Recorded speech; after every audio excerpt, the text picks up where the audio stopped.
You seem upset. Are you upset? No, Skype is being weird again. I don't know. Awesome. Great Yeah. way. Great way. Yeah, it's shoving me down. I'll figure it out visually while we go on. Certainly. Hello. Welcome to Utterly Geek. I am Darren Bell, joined as always by Chris Walzik. Our Yes. third component is missing today, but I believe that is called the aeronautics pilot. I'm not sure. I don't know magic cards. But Steve Petrella is normally with us Right. in these times during these episodes. But he couldn't be with us today, so we're just a two-man production. Yes, we are. And we're going to talk about news from the last 2 weeks. Typically, it's only a week, but, I had to go out of the country, and so the show has to fall to shit.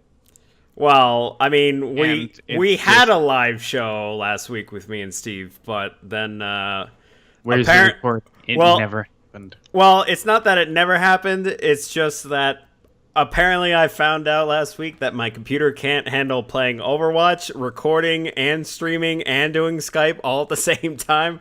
So, yeah. So maybe you should dial it back a bit. Yeah. Fucking lunatic. I think next time I might do just streaming and then download it off of Twitch and then edit it from there. I think that's probably the best way to do that. I didn't realize you were also Skype. You were also running Skype. Like that's a ton. Like no shit, something broke. Yeah, like it. So even though on my end everything was running fine, when I went back to the video, it was only one of those things where you could totally hear us. Like you could hear us talking, you could hear the game. But when it came to the visuals, it was only like a frame. And it would just freeze there. And if you click the sections, it would show the video for that moment, and then it would freeze frame again, and it would just be stuck. And I would have done audio, but for some reason when I imported the audio, it cut out like the last 3 minutes of the episode. And it was just like as if it never fucking happened. But if I were to open it in VLC, it was fine. It was able to play all the way through. So I was just like, I don't know. I can't figure this out. Like, I don't know what's going on. Fuck it. I'm not trying to figure it out. So I bailed on it after trying to figure it out for like 2 or 3 hours post podcast so I could have it on time. And I was just like, it was starting to get late. And I was like, nope, fuck it. I tried. I tried real hard to get this to work, but I learned a valuable lesson today, and that was it. Yes, you did. The lesson is don't fucking do so much. Jesus Christ. Yes. Oh, man. Well, good job. Yeah. I, meanwhile, was literally halfway around the world. I was in Taiwan. Mm-hmm. And that country is just... If I could describe Taiwan in one word, it would be sweaty. It was 90 degrees Fahrenheit, so 33 Celsius. Yeah. Nearly every day. Oh, God. Humidity of about 80 to 90%. Oh, yeah. So you shower in the morning in your nice air-conditioned Airbnb, and then you step outside and you just sweat. And you sweat and you sweat. Food was great. Food was cheap. I ate a fisheye at one point. Getting the real Chinese food experience. Oh, okay. No, it's great. I highly recommend anyone to travel to Taiwan, especially if you have an interpreter. Luckily, my girlfriend is conversational in Chinese, so we were able to make our way around. We rented scooters in Hualien. We made it halfway down the country. I almost died, but it was good. It was a fun time. You're going up narrow hill paths in Taroko Gorge, which is like a big park. Okay. It's full of different monasteries and things like that. The roads are narrow, and cars will swing wide. So you have to quickly juke in one direction, then juke back in the other direction because you're going off a cliff. It's fine. Things are fine. But it was a good time. And ate a lot of good food. Saw a lot of neat sights. It's a good time. It almost reminds me of the time when I was in Jamaica and we were going to this area that had a combination of a zip line and lazy river. And it was on one of those roads where it sounds exactly what you were saying, where it's just like wide enough for like one car, basically, maybe one and a half. And we were all in a fucking bus. And it was like, oh, there's a car coming. And this is the only way in or out of the entire area. So, yeah, there was a couple times where it was like right on the fucking edge of this cliff. And yeah, it was very much a cliff, like straight down drop. And there were times I was just like, I'm just going to lean a little bit closer to the road so that way nothing happens. Yeah, it was hairy. Yeah. But hey, it's a life experience. Totally worth your time. Yeah, I'll give you a couple of gray hairs, but whatever. Yeah. But I spent like 30 hours both ways traveling in plane and played a lot of Pocket Card Jockey because there was a discount through My Nintendo. Okay. So I ended up being able to grab that for like $5. Okay. That game has some deceptive depth. Pocket Card Jockey, for those who don't remember, is a 3DS only game where you are a jockey who's not a good jockey. And you get kicked by a horse and you might have died. And an angel who is the guy who's training you shows up and is like, yo, you're not coming back from this one unless you make a deal with me. He's like, okay, I want to be a jockey, but I'm not good at it. I am good at solitaire. So he's like, okay, so I'm going to make it so that you play solitaire when you race, and that affects your horse's performance. And then you come back to, and the trainer's like, whoa, we thought we lost you there. Like, oh, wait, aren't you an angel? What are you talking about? No, here's a horse. Go race. And you have to play solitaire to get your horse to race. It's a good game. It's real. There's so much going on with it because you have to play a quick game of solitaire to start the race, and depending on how well you play that depends on which card you reveal and collect to start the actual race, which will change your horse's mood. And your horse gets more pissed off the more you fuck up playing solitaire, or your horse gets really happy if you play a perfect game of solitaire. But that all depends on where they are in the field and where they are in their comfort zone. If they're in their best comfort zone, you've got a big complicated game that you have to play. But the happier they'll be once you actually do it, and then you get a bunch of energy, and then your horse goes through 3 stages, too. So you've got a growth stage where they're 0 to 3 years old. Okay. And then they're mature after 3. And then if you keep losing after that, they're like, okay, we're going to send them out to stud. So then you just send them out to the farm, and then you get your boss gets you a new horse that you have to ride. And if you send out a male and a female horse out to stud, you can breed them and get their traits into another child that you will then ride through. So it's kind of a weird, like, there's hidden depth to this fucking game, and it's so good. It is fucking with a solitaire game. Yeah, that's pretty cool. Well, it's not really just solitaire. It's a horse racing solitaire game. And like I said, I got it on discount for like $5, but if I didn't have a discount, it would be $7. And I highly recommend it for anyone who's still got a 3DS and wants a weird, unique little game. Fucking pick up Pocket Card Jockey. It's so fucking good. So fucking good. Outside of that, I did get a bit more into Tumbleseed. I'm to the 2nd level in the mountain. Okay. But I don't really have much else to say. The boss fight on that is literally just you have to sit on buttons while enemies are closing in around you. And the areas are really, really punctured with holes. So it's a lot more difficult to stay on those holes and navigate around the enemies. Yeah. But I'm into the 2nd to 4 tiers now, so we'll see how long that'll last. Okay. But then I got back from my trip, and I picked up, because it came out this last week, Starcraft Remastered Yeah. for $15. Nice. I did not anticipate. So that has, you hit F5, and at any point you can flip between the old school and the new school. Mm-hmm. It does the whole Halo Master Chief Collection type flip mode, which I did not anticipate. Yeah. And I find myself doing that a lot. And just their dedication to the original it's fantastic. Mm-hmm. The way it's actually structured is it's more of a skin over top of the original StarCraft. Yeah, oh yeah. So if you have this, they made the original one with Brood War free earlier this year. Mm-hmm. So anyone who has a Blizzard Battlenet account now has the original StarCraft. Right. For free. You can just install it and go through there. You can match make the remastered version against the original version. Oh, cool. I didn't know that.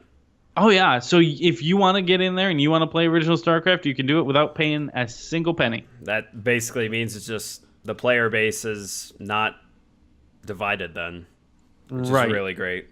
But, okay, so we'll put this bit of news in here, too. Apparently, there's an issue in Korea where people are upset, claiming that the StarCraft Remastered is a marketing ploy because it's now tied into the Battlenet browser and you can't do the spawn installs. Oh. So they're arguing, these parlors are arguing, well, now you're forcing us to change and update all of our software.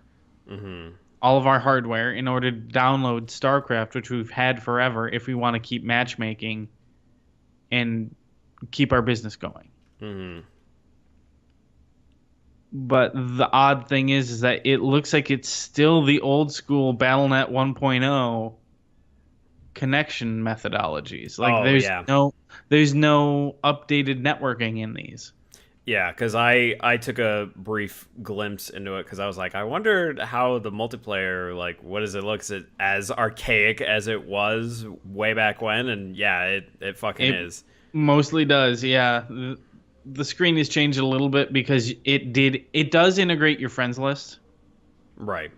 But outside of that, it's just fucking old school StarCraft. Mm-hmm.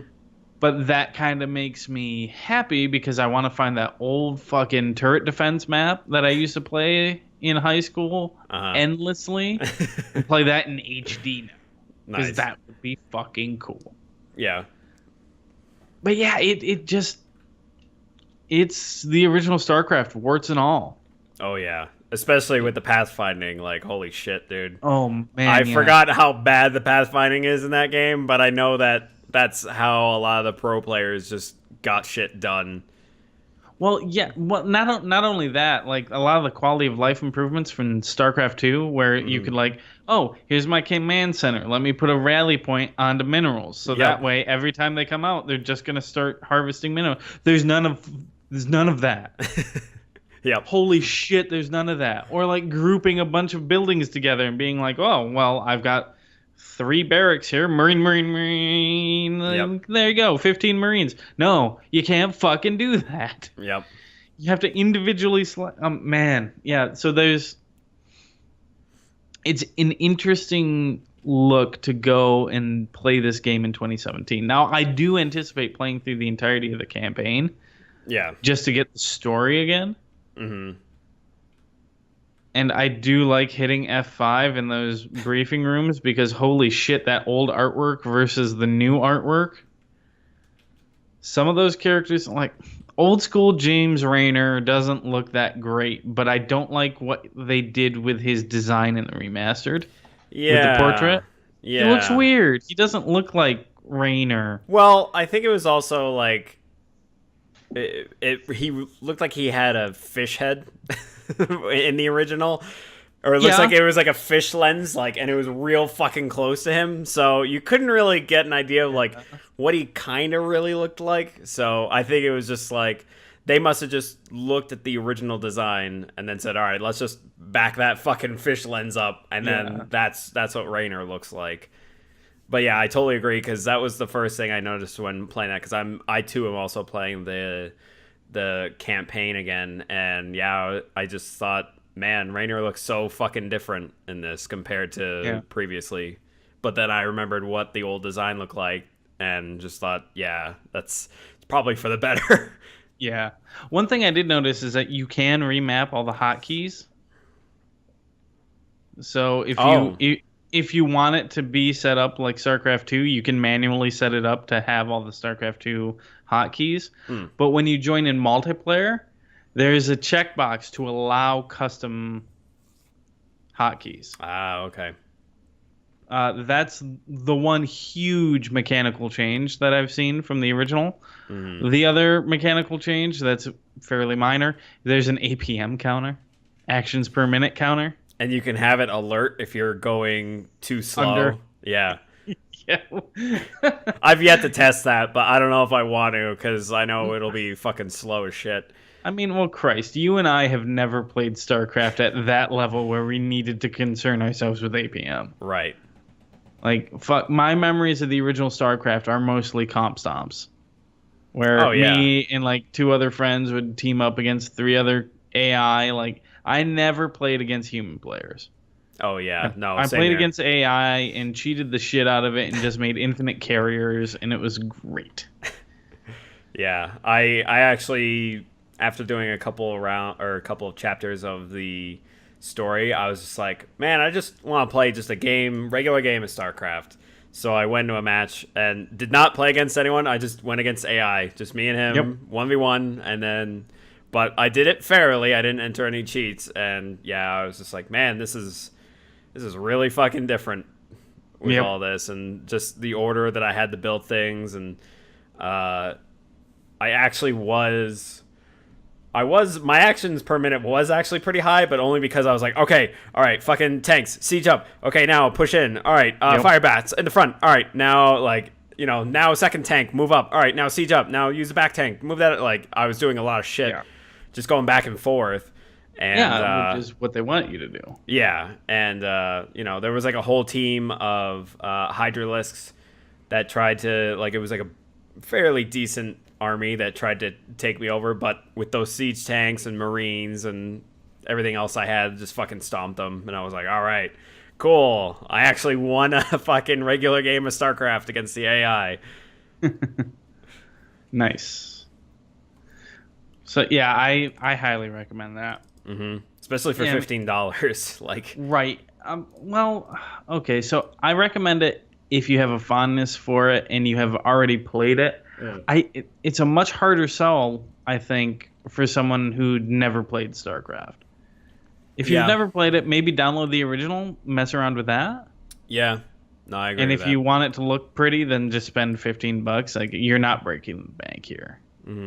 I think it's worth it for the historical impact of StarCraft as this thing. Yeah. That launched the original esport, if you will, is StarCraft. Oh yeah. So it's an interesting retrospective. It's worth more than a $15 Necromancer, that's for sure. Yep. But granted, I didn't even try it, but I'm also not going to pay $15 for one fucking character in Diablo 3. No. No thanks. Last thing I touched is I've started playing Horizon Zero Dawn. Ooh. And it's... So I don't get me wrong, I'm enjoying... Don't have Zelda in mind while you're playing it. You better not have Zelda in mind. No, not at all. But okay. I'm enjoying my time with it. It is really fun, and it feels really good. The problem I have with it... so I'm still very early on. So maybe this changes, but I don't feel like it will. I could probably tell you without spoiling anything, but go on. Well, it's just the fact that I'm going around, I'm exploring, I'm doing these things. It doesn't really explain a lot to you, like the crafting submenu. Like, you have to poke around and figure that out all on your own, which is fine. I did it. Yeah. But there was no indication that, hey, there's this other layer here. Like, you're picking up all this shit. By the time I found it, I had enough materials to craft the next tier of every one of my storage containers. Yeah. And I still haven't gone through the proving yet. Yeah. Sounds about right. And the second problem I have with it is that there's no really clear way to indicate, oh, you're gonna go into a big story beat, and it kind of like the pacing of that of like, let me explore, let me hunt these things, let me find this shit, Mm. and then all of a sudden I stumble into something, talk to a guy, and then it launches me into this huge quest line. Mm. It just the pacing of that doesn't really line up for me. I like it if it's great, but what it feels like to me is Guerrilla Games saw The Witcher and said, "Hey, we can make one of those, Mm. but we'll make it not as complex." Right. And there's nothing inherently wrong with that. The strong points of it are its universe and its setup and its premise. Like those are really cool and really interesting, and they're executing on them all really well. Mm. It's just I really like it. I just don't think I like it as much as a lot of people seem to. I think your problem with the accidentally stumbling on main missions. Do you have it selected or not? Because you can toggle whether I do at times, but right now I don't really have anything else to do. It's just I don't know. I'm it launching into a strict cutscene, and I don't know. It feels like The Witcher Light. Mm-hmm. And I guess that's where my main okay, this isn't really the strongest. This isn't the strongest thing in this game. Mm-hmm. Like the story and not even really the story, but the dialogue and the minute to minute conversations don't really feel as strong as the world and the environment. Like walking up to the Proving, and you have all those different points where you can just sit down and kind of watch the festival. Mm-hmm. That I found a lot more interesting than any of their conversation with Roth. Yeah. Like Ross, you've by got the way. Ross. Yes. See? Fuck. But there's the old woman telling the story of how the world came to be to the children. Mm. And I found that to be a fuck ton more interesting than him being like, well, they're of the tribe. We're the outcasts. They don't talk to us. Well, why the fuck are they assholes? Well, they don't talk to us because we are outcasts. Like, he keeps beating that drum. It's just... That gets explained later, that's why. I'm sure it does. Just right now, it's because annoying. If they said it, it would be like, here's a massive twist on the storyline as to why you're a fucking outcast. So, no, I get that. Like, we don't know why she is an outcast. Okay. But I don't need him explaining to me time and time and time again that they don't talk to outcasts. That's the law. Mm-hmm. They can't talk to us. Mm-hmm. Like, in the span of playing the game, I've only played it 3 hours. He's probably said that at least a dozen fucking times. Right. Like, man, just I get it. I get it. But hey, there might be characters that might not come across that dialogue path. You don't know. I get it. It's just, I don't know. I don't like that pacing, but it is good. And I've already found a problem with the combat. Okay. I crouch in high grass. I whistle. I stab it once it dies. I whistle again. Its buddy comes over. I stab it once it dies. I whistle again. Like, I have to force myself into combat, or else it gets boring because I found myself. I mean, there were times where you're still early game. You're still 3 hours in, so it's just like the really easy dudes. But you're going to get to a point where even though you can stealth attack some of the enemies, they are not dead. Like, they'll go down and they'll be stunned for a bit, but then they'll get back up and like a good portion of their health is gone, but then they're fucking angry and they will come at you. But if you get the right upgrades while they're stunned, you can second shot them. Yeah, I mean... I've already broken the combat. Yeah. Unintentionally. Strash says playing on a hard mode should make it better if you can cheese it. Yeah, okay, so here's my thoughts on hard mode is Horizon is like an 80-hour game, and I don't want to waste 80 hours on just the one title. Right. So I will cheese it, that's fine, but I will Yeah. also force myself into actual combat Right. to keep it fresh. Yeah, because Like I put my 50, 60 hours into it because like it was because it was that or Breath of the Wild, and I didn't want to buy a Switch or get it for Wii U. I was more interested in Horizon than Zelda, so I was like, fuck it, I'm going with Horizon. So I had the time to put that 50, right. 60 hours in, so that's why I was totally okay with it. Right, no, and like I said, these are all kind of minor gripes Right. overall. Okay. Like all of my gripes for Zelda, they were all minor gripes. They're not really detracting fully from my experience with it. Okay. I'm still enjoying it. It's fucking beautiful. Yeah. And Oh it is God, yeah. fun, and I see all of the little hooks that will get me into it. Mm-hmm. These are just minor gripes that I'm having with Horizon Zero Dawn. Yeah. What I do really enjoy, and someone told me that this isn't always the case, is the concept of having fast travel linked to a consumable. Yeah. I think that's a really fucking cool mechanic, and I really like that. Okay. But I've been told that there is an item that you can get later on that just fucking nullifies that. So why? Yep. Like that kind of annoys me. If you're gonna take the time to build in this mechanic, I know. why put in an item that bypasses the entire mechanic? At the same time, that world is fucking huge, man. And you got to be jumping around from place to place to place to place all the time. But I understand, yeah, you could like, oh, just make like fucking make a bunch, and then you have them. You're good. Right. Yeah.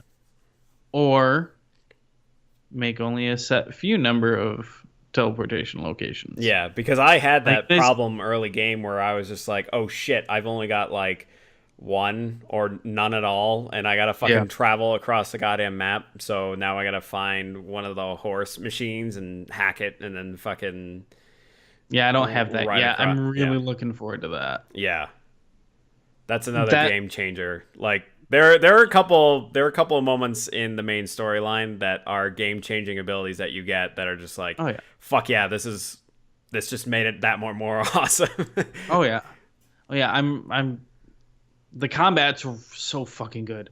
Like taking a swing at something or hitting it with the right arrow type to their weakness and just watching fucking shit fly off in every direction. Yeah. And them spitting sparks and looking really weak and still charging. It feels so fucking good. Yeah. Like I can't get over that. The one thing that really does annoy me, and this is because I'm used to how it's done in Zelda, is motion control for aiming. This game would benefit drastically. I was about to say, I was like, dude, there's not, so what? Exactly. So how it works in Zelda, and it could work the same way here because they have that technology in their controller. Okay. The sticks still work like you normally would for aiming, but you can just tilt the controller a little bit to fine tune your aiming. And I think Horizon would benefit greatly from something like that. Yeah. And I could definitely see that with doing some of the more advanced movement systems that are in it, because you can be doing full sprint, and if you push the crouch button to slide, you can also draw your bow and it slows down time and all that, like, and that would be fucking perfect to fire, like, fine tune. Because there's so many times I was like, man, I want to try that while something is leaping at me, slide under it, fire it at its underbelly. But it happens so quickly, even with the slow motion. It's like, oh shit, I gotta try to fucking use the stick to get it right, and then by the time I get it right on their weak point, they're already gone. They're already past my head. So I'm like, ah, shit. Yeah, I mean, man, that's the one thing that I really wish that they could add in. Yeah. After seeing how that works in Zelda so well, I want that in every fucking game. Yeah. Like, that's how motion control should be used in any game with that kind of aiming. Yeah. But yeah, I'm still right at the point just before the proving, and so I need to go through that and actually get into the game world and get out of the opening tutorial type section. Yeah, you fell into the same problem that I did, where it was just like, oh, okay, I want to go like fucking hunt over here and go exploring, and now I've got shit, and then it's like, oh wait, I still got to do the proving, which is like, where the game really opens up, and then once that happened, I was like, shit. Yeah, I wasted all this time on all this shit. Like, I've got a bunch of training quests for the different weapons I've bought. Yeah. Because I bought the rope caster, the trip caster, and the slingshot thing. Mm-hmm. And the main line only wants you to buy the trip caster. But I'm like, look at all these shinies. These all do other things. And I understand the different bows now, too, because I saw 2 others. I'm like, well, this one does more damage. Oh, but this one does electric damage. I have one that does fire. Oh. And you haven't even gotten the mods yet. No, well, I have. Okay, all right. Oh, I have. Oh, yeah. Okay. I ran out of mod space very quickly.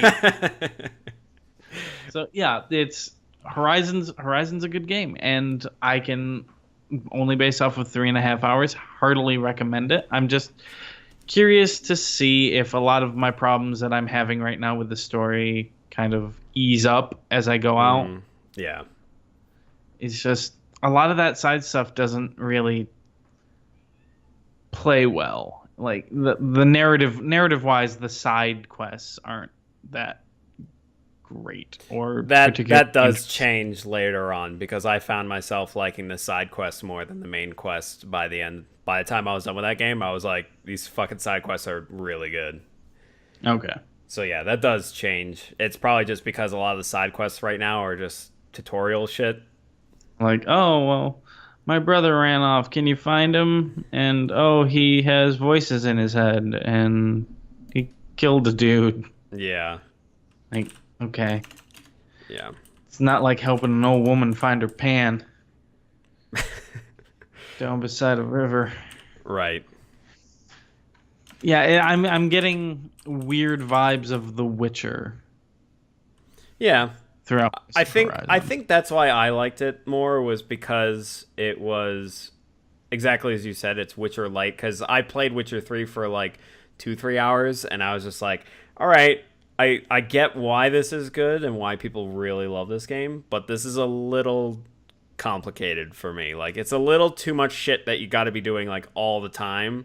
Oh, see, I love that. And I get that same vibe when it's like, oh, you killed this new enemy. Now here's its entry. These are all of its weak points and what it does.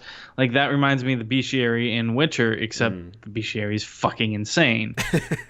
Because, oh, what am I hunting? Necrophages. Okay, well, what are those classified as? Oh, I need necrophage oil and put that on my silver sword. And okay, now I'm ready to go. Wait a second. If I take this potion, I'll do more damage. And okay, now I'm ready. Oh, wait, no, I need these bombs too. Yeah. Like, yeah. That's that's what I'm saying. Like, a lot of all that prep work for me personally is just like, it's too much, man. Like, I just want to go in fighting, like... Right. I'll figure it out as I go. they streamline that so much in Horizon, and like how they streamline the crafting is so fucking nice. Oh god, yeah. Like, all of your ammo crafting is just right there on the wheel. Like, hey, you got this shit? Hold down X, and we'll just. Oh my god, whoop, you've got all of them. Yeah. Like, there's so much great quality of life that prevents you from pulling out from the game. Mm-hmm. And I really appreciate the fact that they don't have a mini map. Oh yeah. Yeah. It forces you to actually look at your surroundings and be like, oh, well, is this the road I need to... Okay, yeah, this is the road I need to be on. Mm-hmm. Yeah. There's so much good in that. Mm-hmm. I think I've probably, with just how good that game looks, I've taken more pictures than any other game. I've utilized that photo mode so much than in any other game ever. Right. And like I said, and the comparisons to Zelda are impossible not to make. Mm-hmm. But like, they seem to be polar opposites. Oh yeah. In so many respects. Oh, like, yeah. you should buckle up and just play Zelda at this point. I'd be curious to see your take on it, because there really is no story to get in the way of you exploring and going, oh, what's over that hill? Mm-hmm. Yeah. What's over there? Which is what I was trying to do with Horizon. And it's like, okay, so it's not that kind of game. Yeah. but it's good, and I want to see it through. I want to see the story through at the very least. All right, cool, nice. And that's about it. Yeah, that's all I really did. Oh, I played a ton of Crazy Taxi Gazillionaire.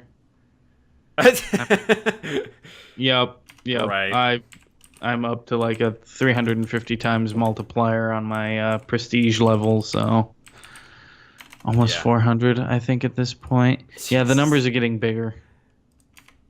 Yeah. Numbers are getting bigger. I have a lot more cabbies. Anywho, what have you been up to? Well, talking about quickly about mobile games. I have actually, you got me playing Ridiculous Fishing, you bastard. Oh yeah, no, I just finished that today too. Like the story, but like having the story. Okay. I got Dad's hat. Okay, yeah, man, that ending of that game out of fucking nowhere. I know, it was just suddenly happened, and then I was like, oh my god, I'm so emotionally connected, even though I didn't expect it to happen. Yeah, no, not at all. Like, we won't spoil it. Go spend the $3. Yep. And play Ridiculous Fishing. It's a great $3 mobile game. Well, it's funny because I was playing it on my Galaxy S6, and I finished it, and I was actually very close to getting everything. And then I got the S8, that's what I've been up to for the last weekend. I picked that up, and then I re-downloaded it, and then unfortunately, even with being logged into the game sender or whatever the fuck it's called on Samsung machines, it restarted me from the beginning. So, but I was like, you know what?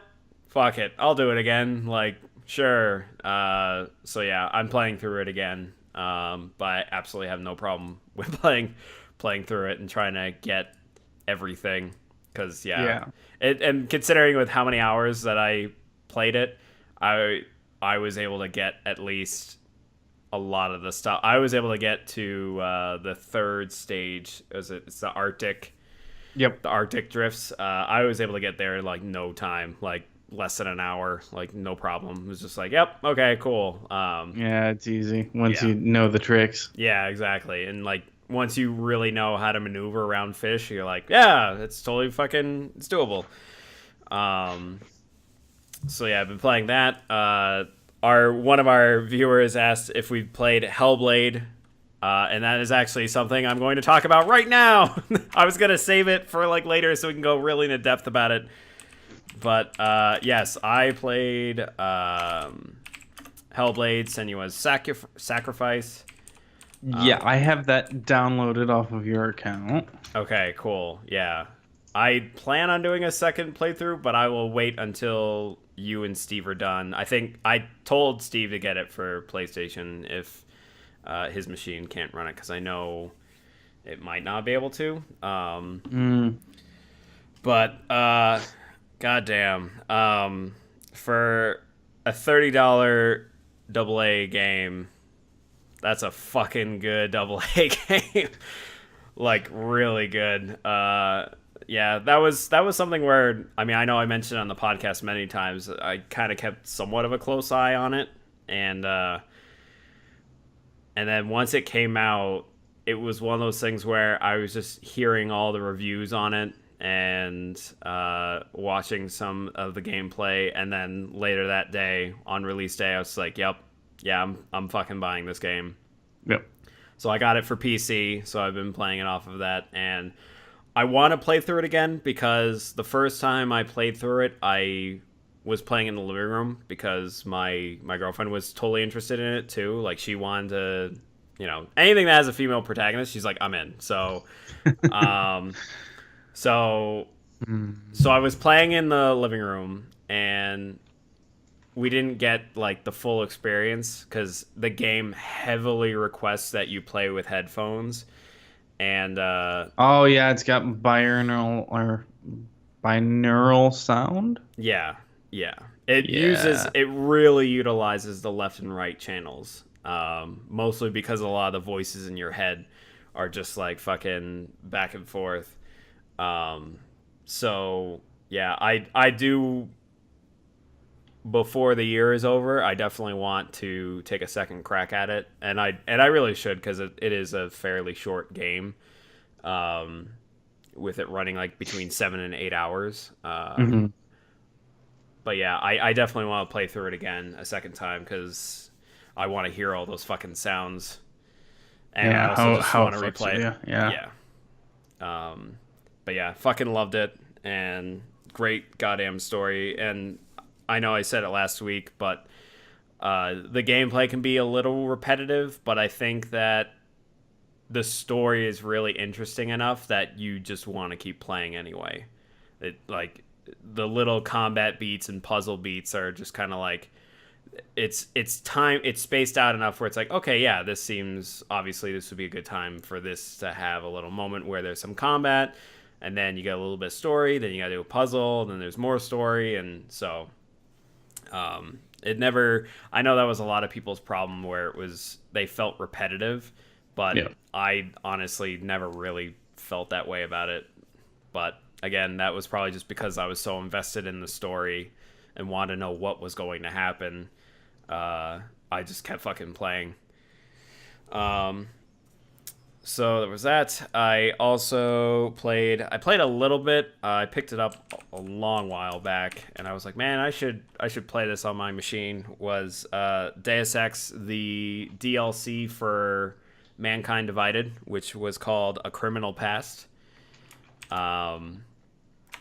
It's actually one of the better DLCs that came out. I know there was only like, I think 2 that came out. See, I didn't even really touch Mankind Divided. I had finished it, but yeah, I wanted to play some of the DLC because I had heard good things about it, or at least some of them. But A Criminal Past is pretty awesome, where it takes place before the events of Mankind Divided. It's one of those things where it's like, it's just its own little story. And basically the premise is that you're Adam Jensen, obviously, and you go to this secluded prison that is only for mechanized people or whatever. So you go undercover because you're trying to find out more about this guy or whatever who has some information, and you basically go in, and there's actually kind of a lot of interesting characters and villains that I've come across so far. I would have played more of it, but then Hellblade came out, and then I totally diverted my attention on it. But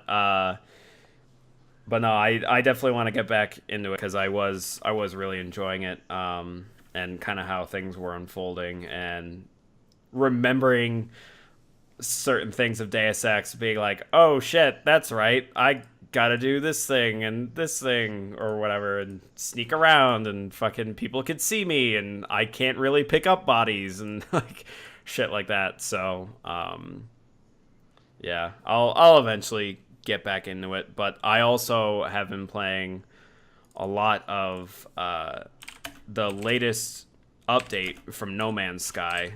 Oh yeah, the one. So I've been meaning to. I think I just reinstalled No Man's Sky.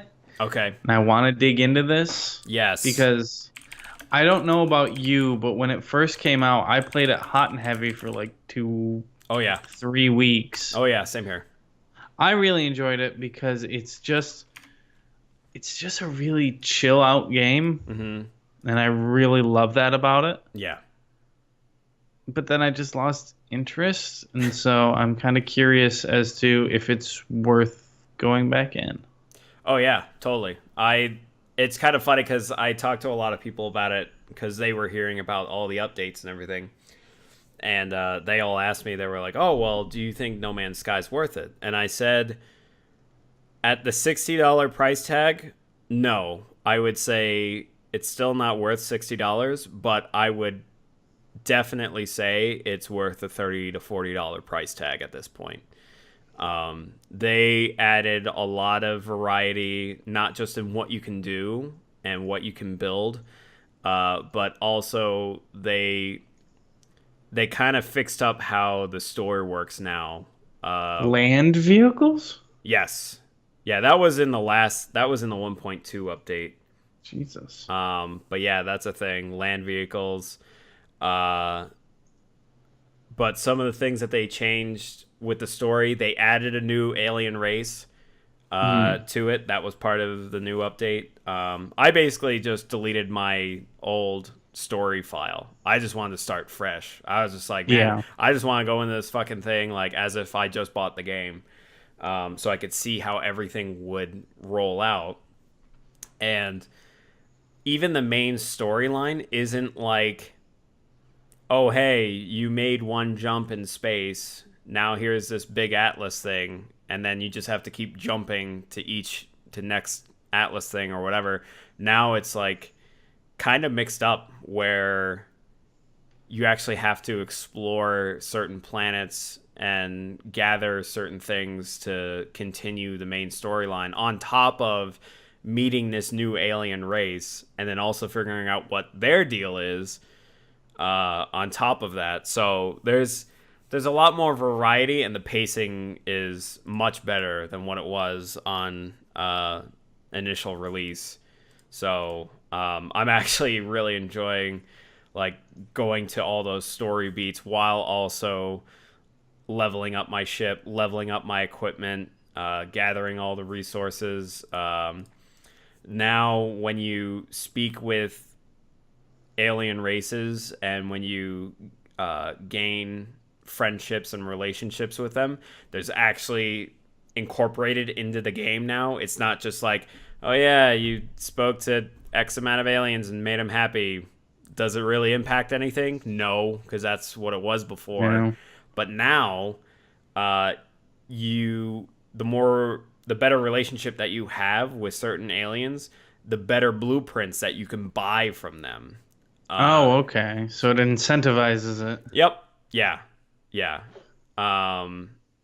So yeah, now you can just basically be like, oh, okay, well this race like, and each race has certain tech. So there's the Gek normally have ship blueprints, whereas the Valkyne have blueprints for your multi-tool. And then the other one I can't remember. They're like the Daft Punk looking dudes. Robots. Yeah, they have stuff for your survivability and exosuit and all that. Okay. So yeah, that alone, I was like, holy shit, that's actually like a better improvement. I wonder if they were upfront about all of this, saying, hey, the game's going to come out. It's not going to be in its fully released state, but we're going to patch it for free over the next year to get it. Like, if they had gone the early access and been upfront about that, the entire conversation about this game would not be one of, like, fuck off. Yeah. Yeah, totally. It would be a lot more beneficial. And I just don't understand what breakdown in communication happened at Hello Games to produce this. Yeah. Because right now it sounds pretty good. Like, if you were into the original concept trailers. Oh, yeah. Like, this would definitely sell you on it. Like, this sounds a lot more along the lines of what they were promising. Oh, yeah. Totally. I mean, there's a few things that I feel like is still missing. Such as? Some really gigantic animals. Because I haven't come across anything that is just like a fucking ginormous creature that I'm just like, holy shit. Like, I don't know. I'm trying to think what else. I know that they actually just incorporated multiplayer in this. Well, kind of. Yeah. So it's yeah, kind of like a Fable 2 situation where you see floating orbs that can talk to you. Yeah. So there's some voice chat stuff there. Yeah, but that's about it. They can't really interact with the world. But all I can picture in this scenario is you find a bunch of orbs and it turns into the plane from Battlegrounds.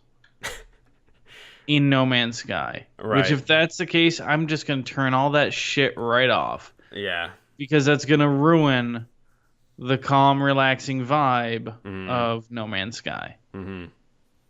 Like, just fuck off. Just let me float around and look at shit. Yeah.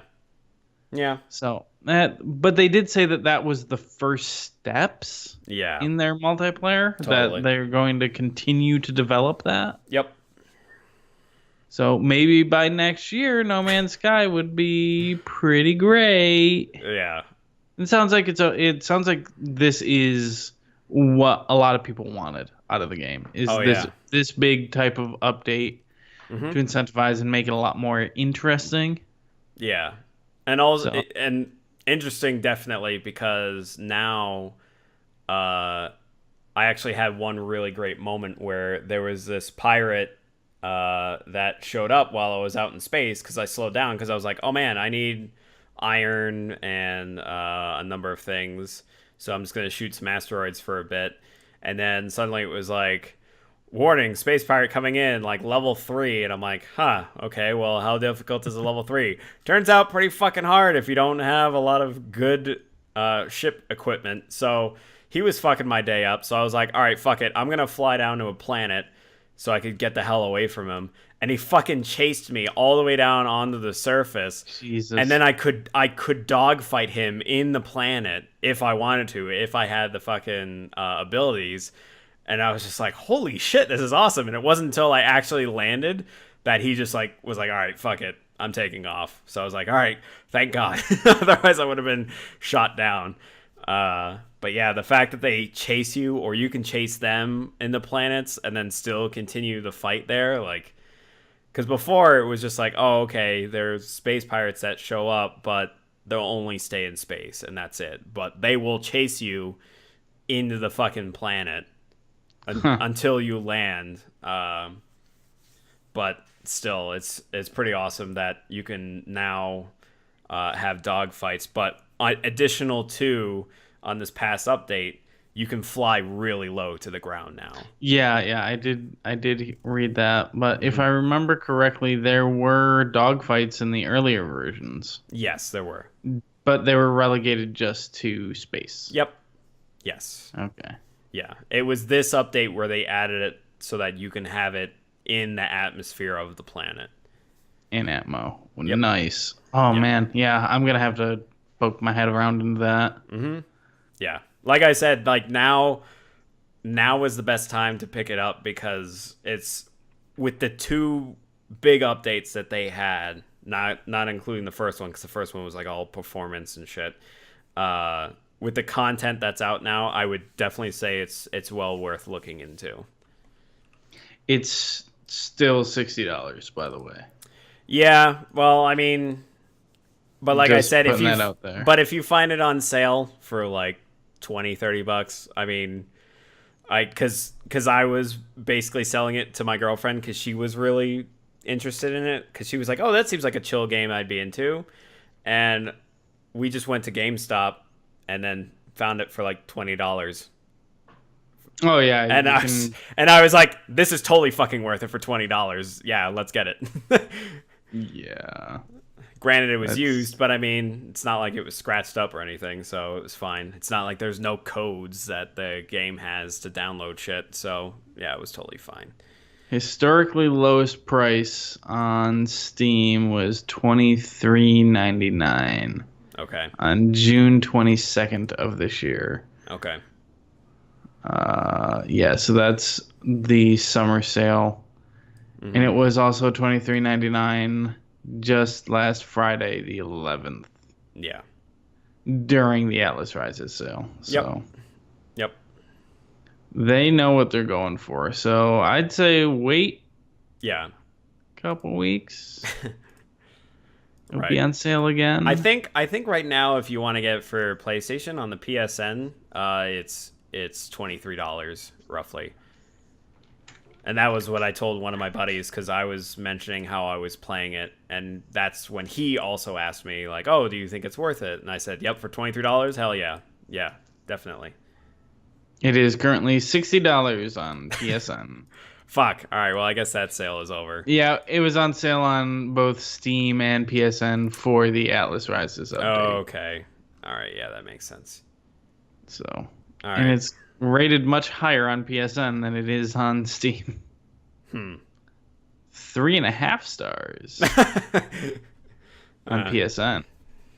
And then so the last thing that I played, which I know we were talking, I played a lot, man. Yep. Was because it came out and I was going to not play it, but then I couldn't resist the urge anymore. Sonic Mayhem. Sonic Mania. Mania. God damn it. Mania. Shit. Thank you for that correction. Yes. Sonic Mania, not Mayhem. Son of a bitch. Yeah. Agents of Mayhem just came out. So yeah, maybe that's what you're confusing yourself yeah, with. that's what I was. Yeah. Which I did not play and have no interest in. Agents of Mania. But yeah, Sonic Mania is a really, really fucking good Sonic 2D game. That's what I've been hearing, is that it's an honest callback, but also adds enough new to it. Yeah. To keep it interesting. So the way that there's a lot of levels I don't recognize because I only played Sonic 1 and Sonic 2. I didn't play 3 or then anything that came out after that. Right. But the way that I've noticed the way it works to get you be like, oh man, I fucking remember playing these games. The first act is always like classic this stage. Like this is the stage that it was in the game. Like as you remember it, like all the layouts, everything. There's only like a few things, like a few new abilities and power-ups that you get. You're like, oh, okay. So it kind of slowly introduces you into the new stuff. But a lot of those power-ups and abilities are from later Sonic games. Like the Fire Shield and shit is from 3, I believe. Okay. Maybe that's why I don't recognize it, but this is me talking through someone else who is much more well-versed in Sonic than I am, because I never actually played a lot of those games. I never played them through to completion. Okay. The first Sonic game I played through to completion was Sonic Adventure on the Dreamcast. Okay, yeah. So there's that.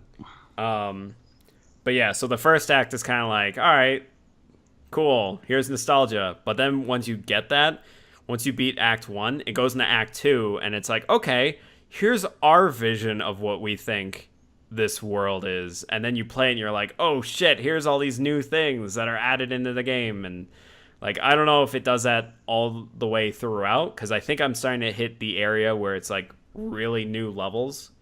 And really new areas and really just fresh little ideas that go on in that game. And what's cool is that in the beginning levels, Act 1, it has the classic music, and then Act 2 is like a remix of that that music. So it has like a little bit of a spin to it as well. And that's when you know it's like, oh, okay, it's how they envision this world would be, or this stage would be. Yeah, music's really fucking good. Gameplay is really great. I'm starting to get to those levels where it's starting to be a little bit more difficult, where I gotta slow down sometimes, because the first like 3 stages or so, I was just so used to being like, yep, I'm going this way now, and I'm gonna keep going this way. Maybe I might stop. Who knows? Like, yeah. As opposed to now, where it's kind of like, okay, gotta go fast because Sonic. But then eventually it's like, oh shit, I gotta slow down because I gotta actually do some platforming for a bit. Okay, all right. Yeah, that's what always got me about those games.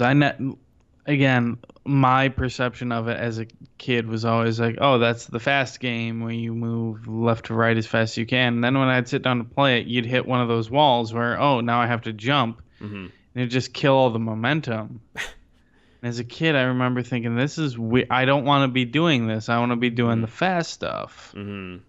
But hey, I'm not here to judge.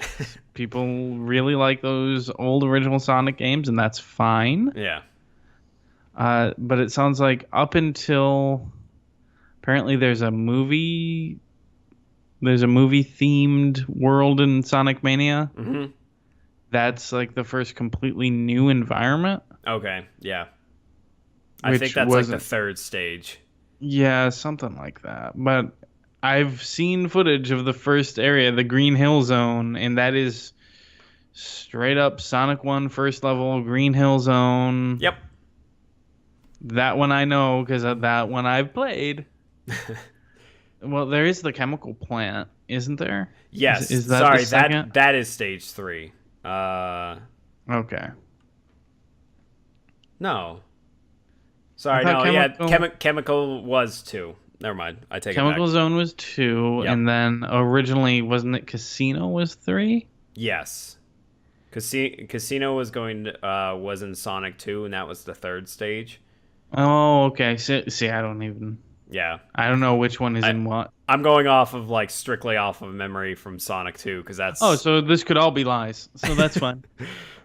No, I mean, I played a little bit of 1, but I played a lot of 2. Okay. And like I said, I never played 3, so I can't really tell whether some of the levels from 3 was in it, other than the snow level, only because of the whole Michael Jackson conspiracy thing with the music and whatnot. But right. But that's about all I know about it. Right. So Sonic Mania is out and it's good, which is surprising fucking everyone. Like, hey, there's a Sonic game and it's... I know, and it's funny good. to me. It's funny to me how it's just like, wait, hold on. A Sonic game where it's back to its roots and it's something that people have been asking for the last 15 years and it's doing well? Shocker. What? Maybe it's because Sega didn't really have a hand in it and they just told a fan, hey, you fucking do it. And he goes, okay, I will. Okay, I will. Let me show you how it's fucking done. And he did. So my guess is, and it sounds like this is being both a critical and commercial success. It's been selling pretty well from what I've been reading. Yes. Do they push it and try to do a Sonic Mania 2? Like, does this spin off and become a new version of a Sonic franchise? Do you think they can? I think they could. Do they give this guy free reign and tell him you make a new Sonic character? I don't know about that. I don't know. Oh shit, no, they would do... Okay, so here's how they would do it. They would do the sequel, but it would star Amy and Cheese or whatever or Milk, whatever that one's name is. I don't know any of those. And Rogue the Bat. Like, they could do that. Right. Sonic Mania 2 would be another cast of characters from the extended Sega Sonic universe, but just play the same. Because historically, when you play Sonic Adventure, Rogue and Knuckles are the same. They have the same abilities. Amy and Sonic are the same. They have the same abilities. There was a character... I don't remember who Tails' counterpart was, but they each have a doppelganger that has the same abilities. Okay. So they could just do that. Yeah, and then probably brand new levels. Yeah. Just make new shit from scratch. Maybe start making 2D representations of the 3D areas. That's also what I was thinking, yeah. Incorporate that music, like Escape from the City, which is a great fucking song from Sonic Adventure 2. Yeah, I do kind of plan on playing more of it, not just also to complete it, but right now I'm doing a run with Sonic and Tails, and I'd like to do one with Knuckles and then also do one with Tails. I don't feel like I need to do one with Sonic because I'm actually not utilizing Tails that much with Sonic and Tails. So if you look at the Giant Bomb Quick Look, in the first level in Green Hill Zone, there are hidden areas that you can only access if you have Tails with you. Oh, okay. Or if you're playing as Tails? No, maybe. Maybe you can fly. Well, that's the point, is that why would you ever play as just Sonic if you can play with Tails right behind you and he gives you extra abilities to get into places. Right. Why would you ever play as just Sonic? Yeah. So I don't. Maybe it's just for people who want to relive the original. Yeah. Or for the challenge too. Sure. Because, like I said, there's a lot of times where I haven't really utilized Tails' ability, other than like a handful of times where I was like, man, I bet I could probably get up there. Oh yeah, Tails is with me. Let me just fucking hop on him, and then he'll boost me up there. So that's only been 3 or 4 times. All the rest of the time I've just been playing as Sonic, and I just keep hearing Tails getting his shit wrecked from behind. That's all I remember of those games is watching Tails repeatedly fucking kill himself. Because he is a fuck up. Yeah.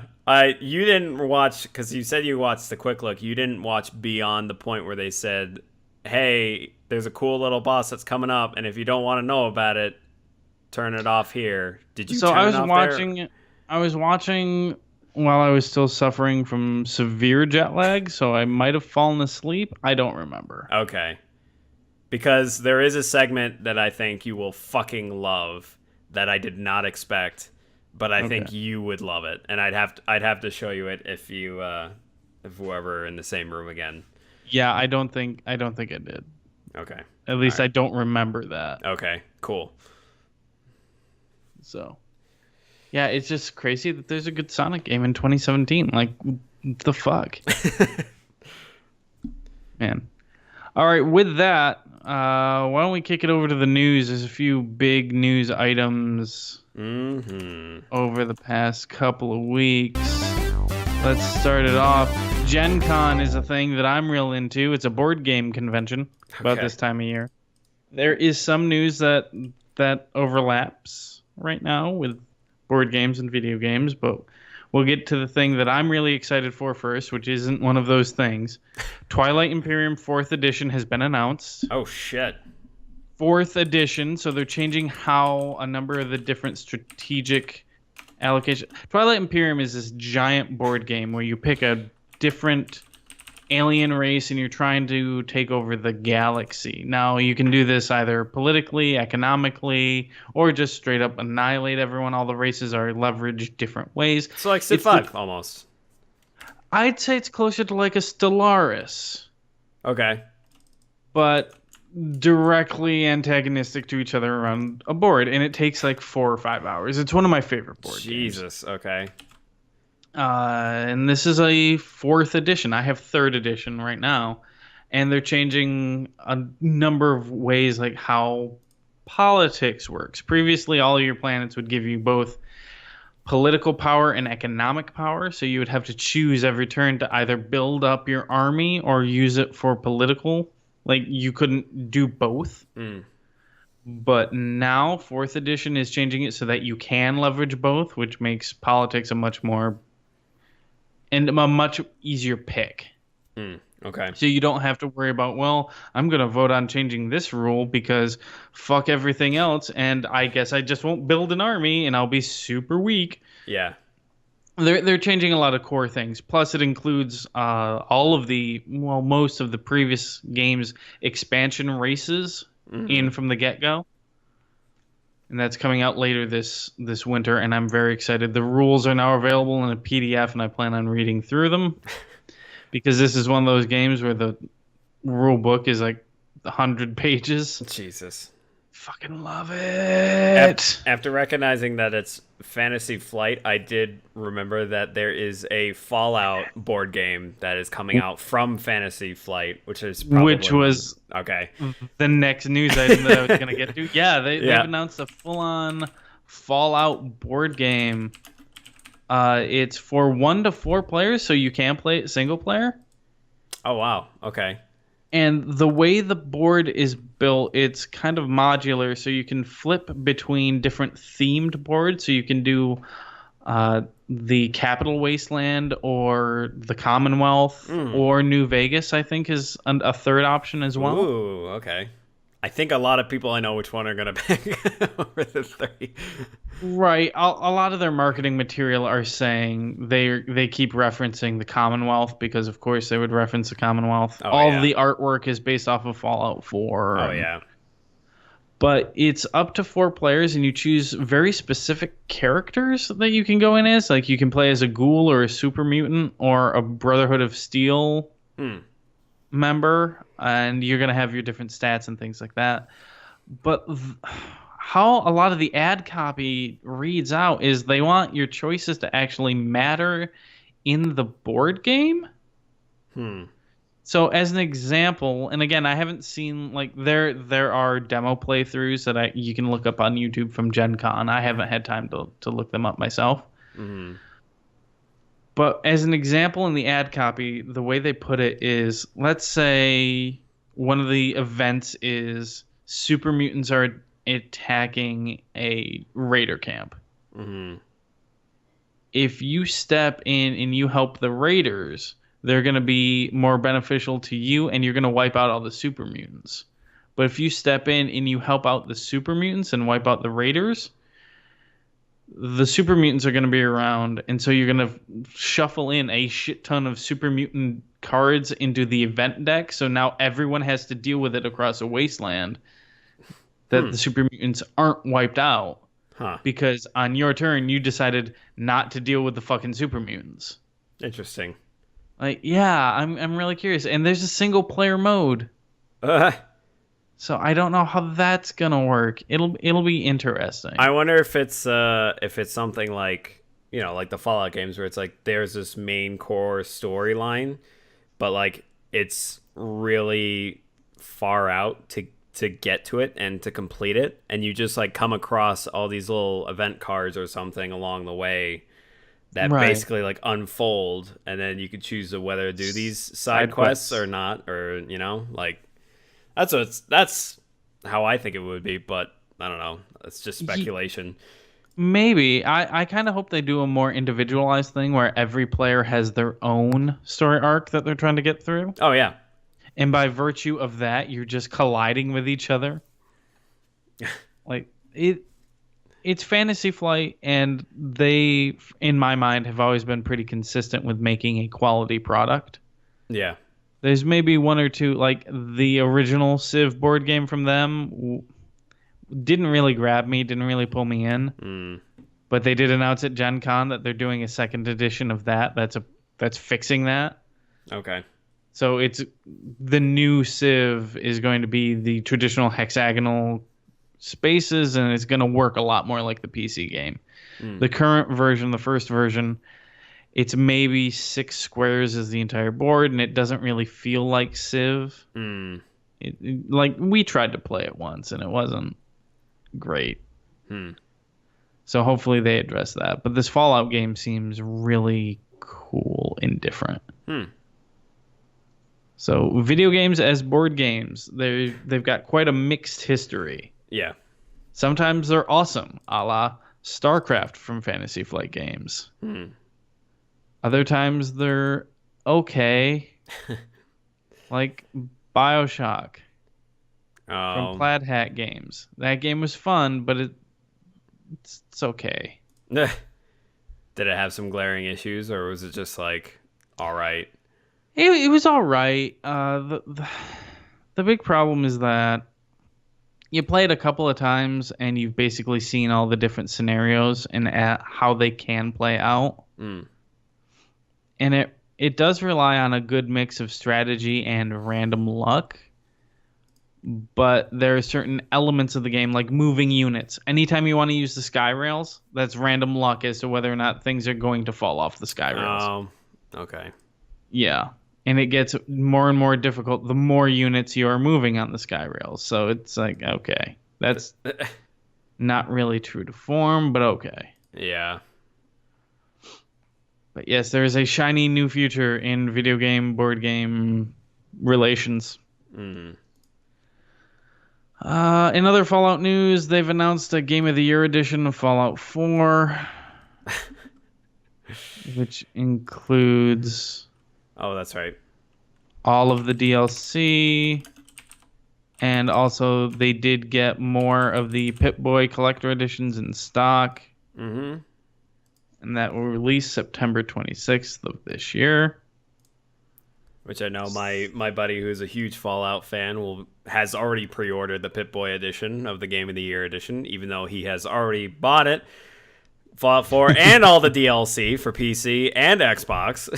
Did he buy the Pip-Boy edition back when it first came out? No. Okay. He could only afford the regular game at the time, but now he can get the Pip-Boy edition, so that's what he got. Sure. Yeah, so that's just more Fallout 4, I guess. Yep. Sure. Just, when you're Bethesda, just keep rehashing out the same stuff every year. And it'll totally last, guys. No one will ever get sick of it. Well, I didn't realize that came out 2015. Mm-hmm. Fallout 4 is 2 years old. What are you working on? Yeah. God damn it. Well, remember how long Fallout 4 was rumored, and then all of a sudden they announced it, and it was out in 6 months. Oh, yeah. Let's see here. Oh, Res Infinite has been announced and released for PC. Yep. If you have never played Res, you should fucking play Res. Did you ever play Res? No, I didn't. I've seen Oh it. my god, fucking play Res. Well, yes, as your previous statement suggests, yeah. No, I do want to add that on my wish list to eventually play it at some point. Oh man, no, I'm probably gonna buy this because it also includes the VR version of Res. Oh god. Holy shit. So for anyone who hasn't played it, Res, you play a floating entity flying through cyberspace, and it's a rhythm-based on-rail shooter. And it's really neat and it's really great until you get to the 5th section. Then it becomes fucking incredible. And Res Infinite adds a new sector, Sector Z, which I don't know what's in it. It's more Res. It's more Res, and Res is great. Okay. Holy shit, Res is amazing. Yeah. And it's currently on sale for $20 on Steam. Oh, shit. If I haven't purchased 3 different games in the last 2 weeks. Honestly, Res is a game that you can finish in maybe 1 sitting, 2 sittings most. Mm-hmm. And it's fucking incredible. It belongs in a category all its own. Mm. It's so good. There's infinite... Wait, what is this? There's DLC? 20... Oh, okay. This is just like the soundtrack. Oh. Which is fucking incredible. Okay. Yeah, no, but play Res. Play fucking Res. If you haven't played Res, play Res. Okay. Hey, Valve has announced a new video game. They're making a new video game. It's called Artifact, and it's a Dota 2 card game. Yep. And the response to this, they announced it during the International. So, of course, it's going to be a Dota-related thing. People got all their hopes up because Day 9 came out and he announced, like, guys, Valve's announcing a new video game. It's a brand new game. Brand new. Mm-hmm. Here it is. And you just see, like, volcanoes and shit. And all of a sudden it just says Artifact. A Dota 2 card game. And you can hear the audience sigh and start to get angry. Yeah. Listen, it might be cool. It might be a good game. It's just... It's not what people were expecting. Valve basically went, what's making lots of money nowadays? Oh, hey, Hearthstone is. How can we make a Hearthstone game? I know. Let's take one of our most popular games that we have that has tons of people playing and make a card game version out of that. And we'll be able to print out more money. Right, but if you look at how Valve has been making games as of late, that's pretty much par for the course. That's how they've been making games as of late. Yeah. With CSGO and TF2 and Dota. Yep. Can we microtransaction it? Can we print money with it? Mm-hmm. And then we'll make it. Yeah. It just... I hope that they've got something else in the pipe, and this is just them getting this out there because of the international. Mm-hmm. But again, I'm not going to hold my fucking breath. Yeah. Like, sure, release your silly Dota 2 card game, man. Fine. They came back and Day 9 said that he'd been playing a bunch of it, so it incorporates the concept of picks and counter picks and characters and 3 lanes. So it sounds like they're doing right by Dota, but the audience for this game is Dota players. Yeah. It's not going to really pull in people like me who don't really play Dota. Or who knows, it might. It'll probably pull in people like Steve. At least for a minute. Steve will check it out. He will play that game. At least as a card game, I would think so. Exactly. Steve will play that game, and he will report back. Right. As to what the fuck that game is. Right. If it's worth anyone's time. It's just a mind-boggling, like, frustration.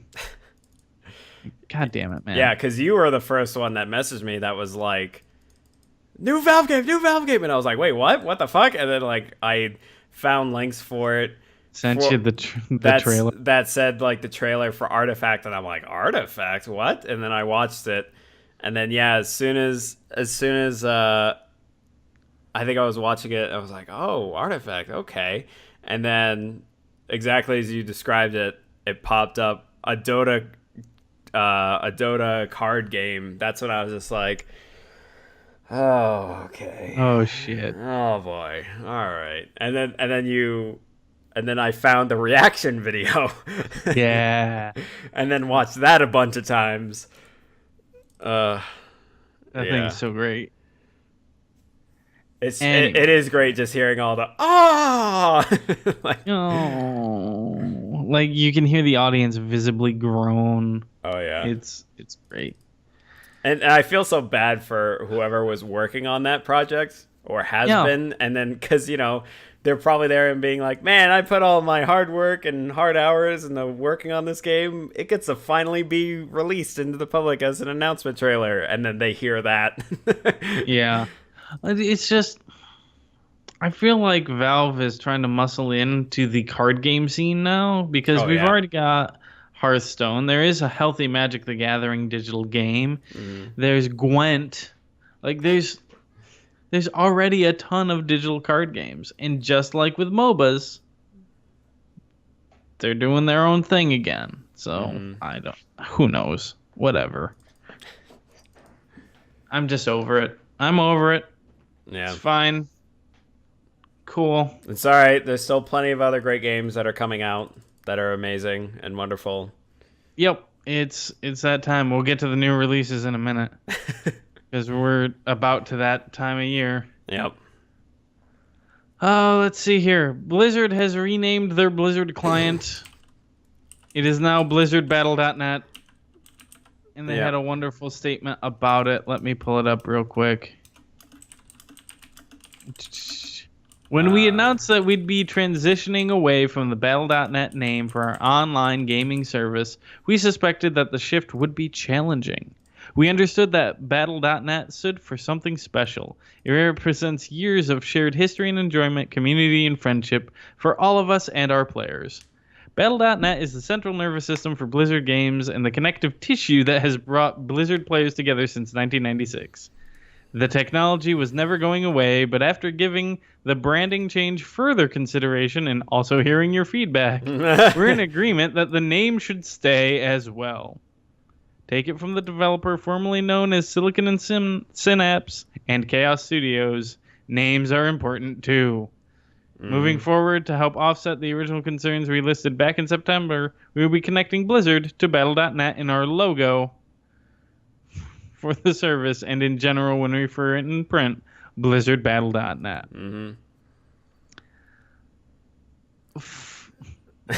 Good. Sure. Yeah. Great. Yeah. What's funny is that because I know Blizzard and Day 9 have a really good business relationship. Oh yeah. What's funny is that when that announcement happened, when it was becoming the Blizzard app, I'd watched. I was watching because I sometimes just watch his Hearthstone videos, and that discussion came up about it, and he was just like, "I refuse to call it the Blizzard app because it just sounds like so much that you're saying as opposed to just saying Battlenet." Like, he's like, Battlenet just rolls off the tongue. It's easy to remember. It's easy to say. Blizzard app, it since like '96. Yeah, like, and it's just funny how he was just like, nope, never gonna say Blizzard app. I will always call it Battle.net. So it's, I wonder if he was. I mean, he was obviously one of the many voices, but I'm sure he probably had some kind of significant impact as well, considering his outcry for that. And he is right in all of that. Oh yeah. Oh God, just make up your mind. Like, listen to people. I mean, I can understand the reason why the brand change is because of Destiny 2. That was why I feel like it was happening, but... Well, maybe it's more of a copyright type thing, because Battle.net might be too generic a term. But Blizzard Battle.net, you can totally do, because Blizzard, they've already got the copyright or the registry on, or whatever it is. Listen, I don't know copyright law. But they must have the Blizzard copyrighted. Right. And so they just fold this under Blizzard Battle.net, and ta-da, there you go. All your copyright's covered. Yeah. And I think it's easier for them to protect in that way. Yeah. So, good. We can now call it Battle.net and still be happy. Yep. We were calling it Battle.net when we were talking about Starcraft, so I mean... Oh, fuck yeah. No, go fuck yourselves. Just like Day 9, it will never be Blizzard app. Yeah. Let's see, though. There's news on the Shenmue 3 front. Oh, God. They have a publisher. Yeah.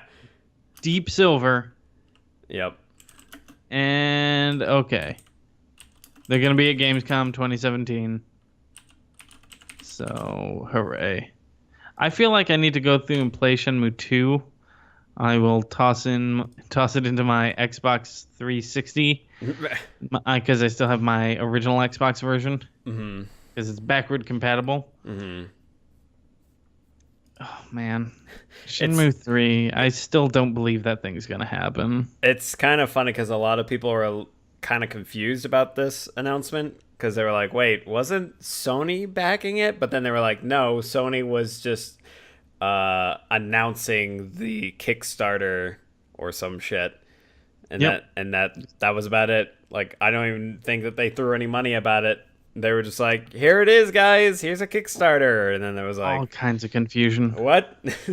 Yeah, like, why are you on the Sony stage, Yu Suzuki? Yeah.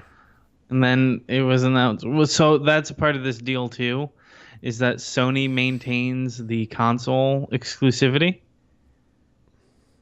Okay. So it's being made for PS4 and PC, but published by Deep Silver because Sony threw a bunch of money at this project.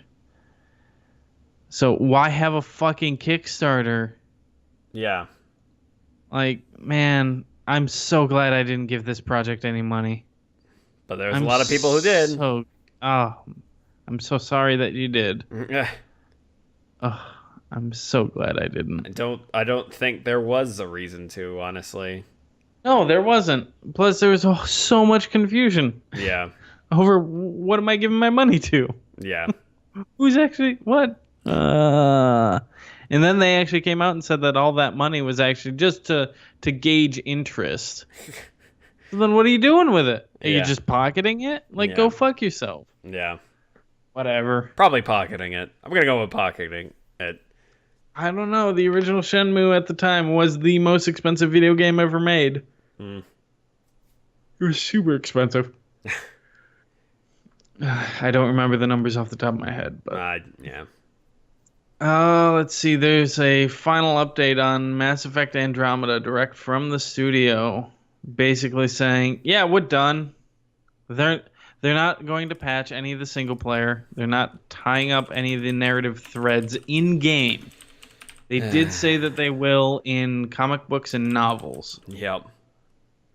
But they have said that they are done patching and balancing the single player Mass Effect. They will balance multiplayer.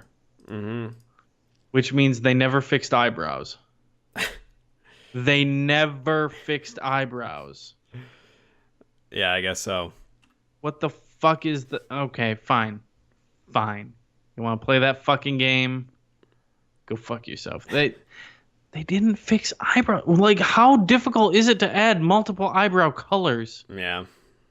Like, I don't even give a shit about styles. Just give me different colors. Yeah. Like, fuck, man. It's so simple. Eyebrows.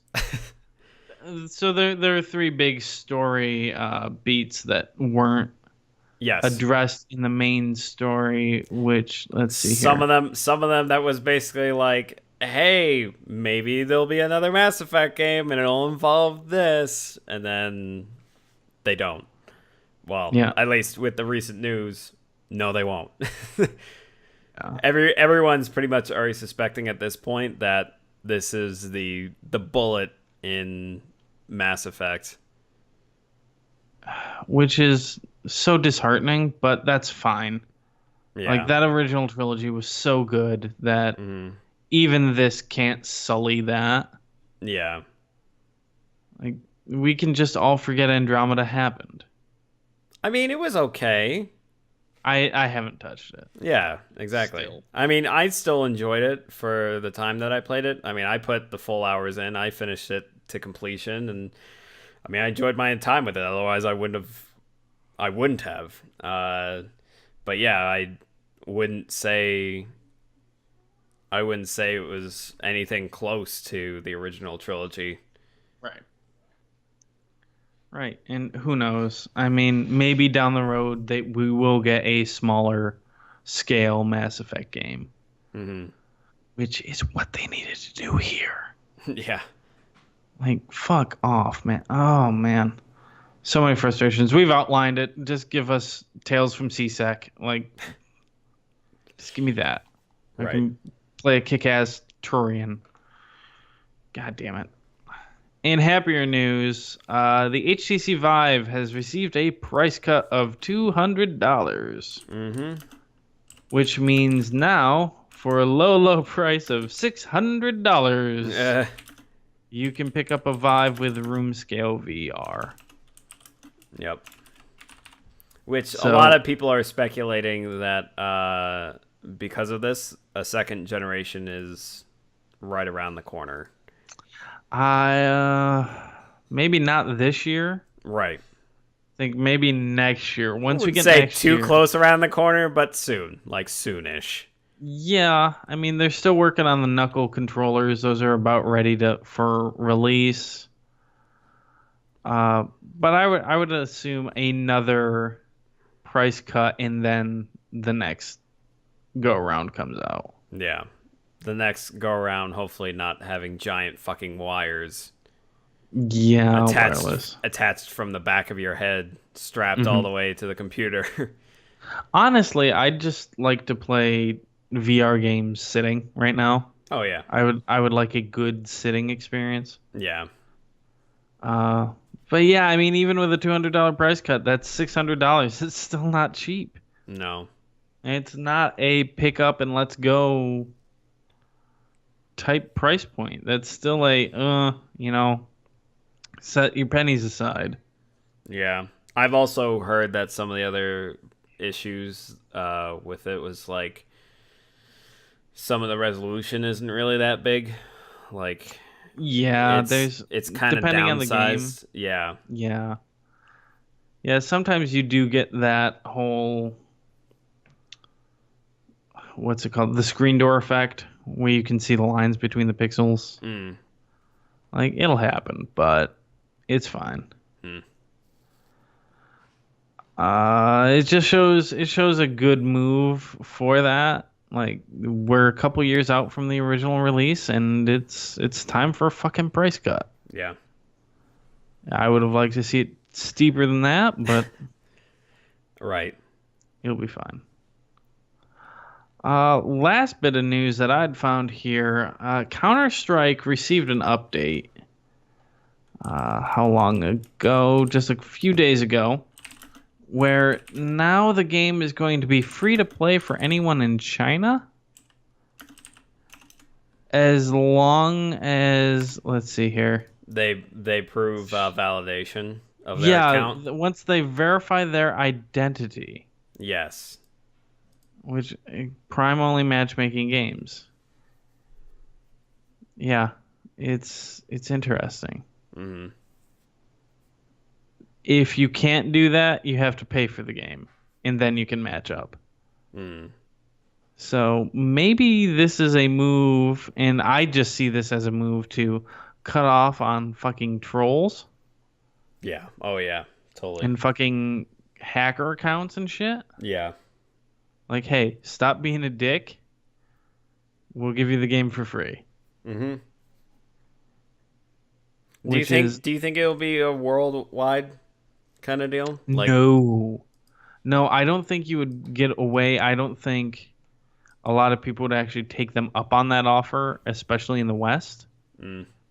I don't know how online privacy is in the East and how they view it, but I know a lot of people here in the U.S. take online privacy extremely seriously. Yeah, that's true. So even if it is just to get CSGO for free, people wouldn't reveal themselves to be who they are. Yeah. Like, I'm not sure if this requires it to be your screen name too. Mm. But that would be a bit more. Yeah.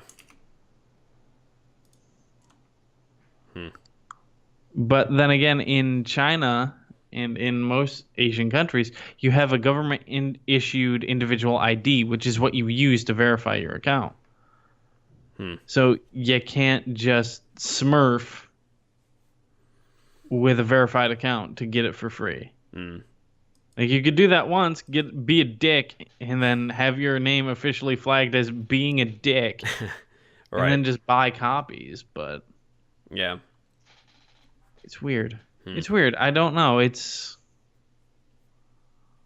an interesting concept that I don't know how well that would pan out anywhere. I'll keep an eye on it from China's perspective. But gotcha. That's it for the news stories that I had flagged.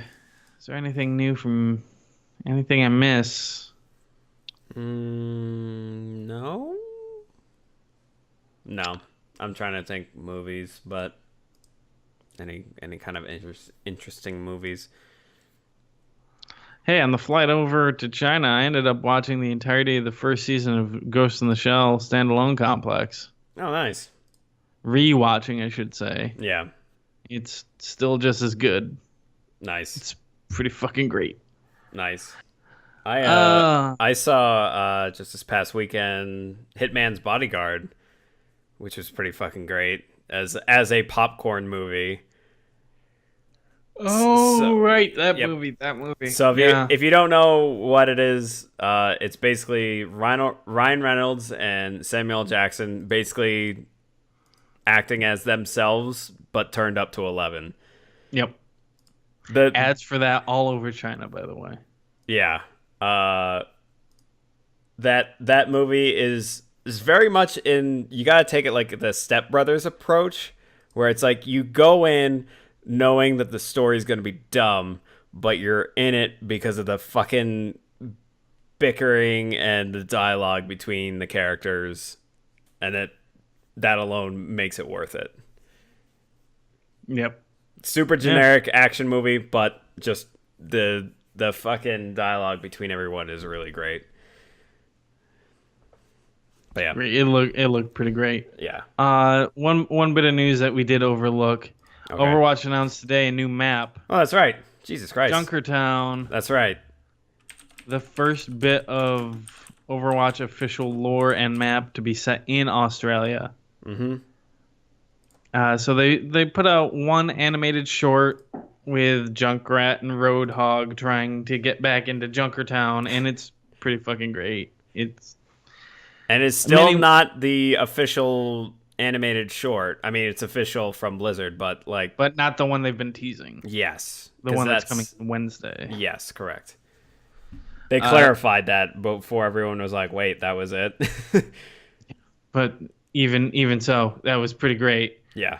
It's a new payload map set in Australia, so it looks like Borderlands crossed with TF2. Mm-hmm. It's got a great aesthetic to it. Yeah. What's interesting to me is the second trailer that they put out has a female voiceover, a female Australian voiceover of a character that we don't know who it is, and she calls herself the Queen of Junkertown. Yeah. So it feels like to me they're already teasing a new character. Totally. A new Australian character from Junkrat and Roadhog's background, which is what that game should do. I would like to see more of what the hell's going on in Australia in this fucked up future of theirs. I really loved how in that animated short how it said like Blizzard Entertainment presents, and then when it goes to the next screen, you see Roadhog and Junkrat running on like with the world like it's like upside down, and the text was upside down, and it flipped over. I got a good fucking chuckle out of that because I was like, yeah, it was pretty good. Like, yeah, you're Australians, you're upset. It's good. So yeah, that should be coming out soon. I don't know when. They didn't announce a date. Yeah. But a couple of the skins in there look new to me. At least the Roadhog skin looked new. No, that's been around. The shark one? The shark one's been around. I don't remember that color scheme, though. I highly doubt that they would just slap on a new color for a legendary skin after that legendary skin's been out for a while and then be like... Then again, it is Roadhog and how they've been treating him lately. That's true. They might exactly do that. That's also true. With that, let's kick it over to emails. I actually do have one more thing to say. This actually still has to do with Overwatch. Diva is getting a change, like a pretty big change. One of the, well, I'll just say two of them. One of them is the defense matrix is getting a debuff. A debuff. No, get the fuck out.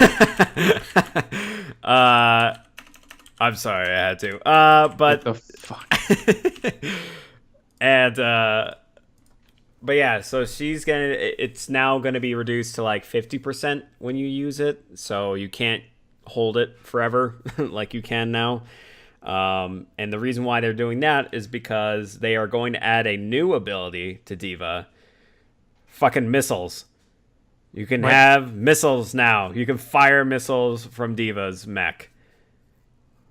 And it's basically a little AoE splash damage ability. And the other change that they're doing also is that while you're in the flying mode, you can also shoot at the same time. Huh. So now they're kind of making her a little bit more of a tank aggressor. Instead of just... Because they kind of noticed that Diva was just really kind of... Just like, Reinhardt. Yeah, like, I'm in the front lines, but I just eat up abilities. And they kind of realized that. So now they're kind of making her more of... a mechanized assault like class in a sense, as she fucking should be. So yeah, those are the three big changes that they're adding. Nothing when she's out of her mech. It's mostly in mech. So yeah, it's pretty cool. That's another thing that's just like a total game changer as far as how they operate. I would say similar to Symmetra when she got like the shield, and then you were able to switch between having a teleporter or a shield. Man, it just feels kind of weird thinking about saying to people, man, back in the day when Symmetra could only make a teleporter, like, and she would give everyone 25 shielding. Yep. Yeah. Weird. She didn't have a throwy shield. Yep. Huh. Cool. That sounds good. That sounds like all good changes for Diva. Yeah, totally. Okay, so now let's kick it over to emails. Yes. utterlygeek@gmail.com. That's utterlyg33k@gmail.com. If you send them there, we'll answer them here at this portion of the show. We didn't receive anything new, but you can also watch us live at twitch.tv/cptwally. Yeah, watch along with us. You can question and talk during the show, and we might integrate that into the show, but we'll also answer questions at the end of the show right here if we receive them. Mm-hmm. Did we receive any? Oh, well, I mean, we had conversations all throughout the podcast, but Sure. None that were new, that were more recent. So cool. So with that kicks us over to our final segment, new releases. Mm-hmm. We will highlight the big title releases over the next week, starting as always with PlayStation 4, starting with Duck Game, August 22nd. Oh, shit. On PS4. Highly recommended Duck Game. Yes. Uncharted: The Lost Legacy comes out August 22nd on PS4. Which I've heard good things. I've heard good things. Yeah. I have heard good things. It's a good spin-off. It's more of Uncharted, and it's decent story, but for me personally, I'm still like, eh. I've heard it described as Uncharted 4.5. Oh, okay. And it isn't a full $60 release. It's a cheaper, I want to say it's a $40 release, and it's a little shorter than Uncharted 4. Oh, okay. It's getting pretty great reviews. It's so might such a weird shift lately in games where a lot of games are coming out not at $60. Yeah. I kind of like that. I mean, game developers are taking a look. Hey, this isn't like a full traditional AAA game. It's kind of a little shorter, so why don't we dial it back? I think a lot of we missed. Sorry, continue your thought. I think a lot of people got bit by like, oh god, what was that Victorian PS4 wolf hunting? The Order. Oh yeah. Like that would have been great if it launched at like $30. Yeah. So I think a lot of publishers are realizing that now. Yeah. What was your point that I got off? Because one piece of news that we missed that is the complete polar opposite of that is the fact that We Happy Few got picked up by Gearbox for publishing. Oh fuck! And not only that does that automatically put you at oh fuck. Because now it's considered a AAA game, they raised the price from $30 to $60. No. And in addition to that, they created just out of thin air a collector's edition, which is $100, but it doesn't even have the game in it. It has all these collectible shit that you can have it, but it doesn't even have the piece of media that you are buying it for. How long before they shove fucking Duke Nukem into this? I don't know. Ugh, God fucking damn it. Why? You make a deal with the devil. I know. That pisses me off. Anyway, I know. God damn it. Because it looked like that game had potential, and I was totally interested in it. It still does. It still has potential. I just checked Steam. It's $50.99 right now. Oh, God damn it. Fuck off. Randy fucking Pitchford. Anyway, as you were, weekly new releases. Well, the season of video games is officially upon us because Madden NFL 18 comes out August 22nd on PS4 and Xbox One. Oh, shit. It is Madden time, which means the game's time. Thimbleweed Park launches on PlayStation 4 August 22nd. Okay. Which is a throwback style of point-and-click adventure that's kind of like Twin Peaks meets X-Files.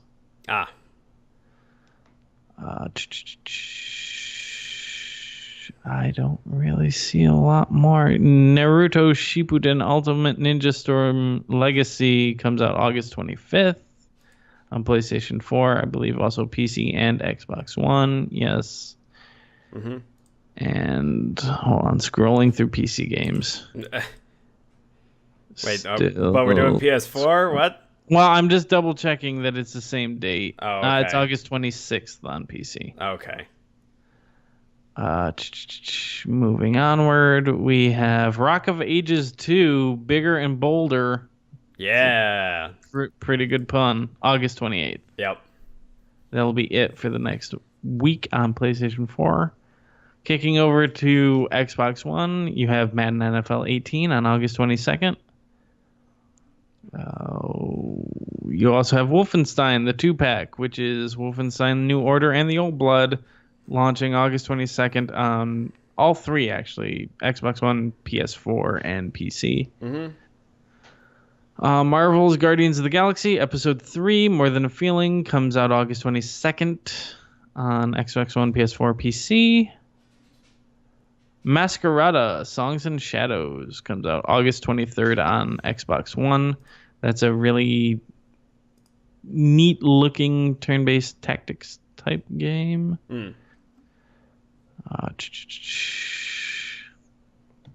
Oh, there we go. But that's right outside the release schedule. Next week, we'll have some neater things on Xbox One. That's good, because I need it. Yeah, really. Oh, God, no. Next week is a big week. Oh, shit. Switching over to Nintendo Switch, we have Thimbleweed Park coming out August 22nd, and Minecraft Story Mode, a Telltale series, The Complete Adventure, coming out August 22nd on Nintendo Switch. Okay. Yeah. Sure. Yep.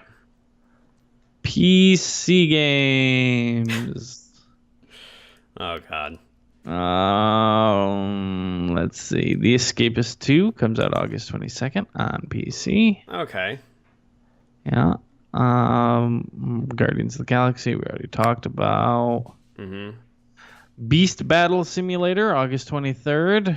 It's got a picture of a T-Rex with lasers and cannons on it. Sure. F1 2017 comes out August 24th. Also, I overlooked this on PC, PS4, and Xbox One. So if you want more F1 racing.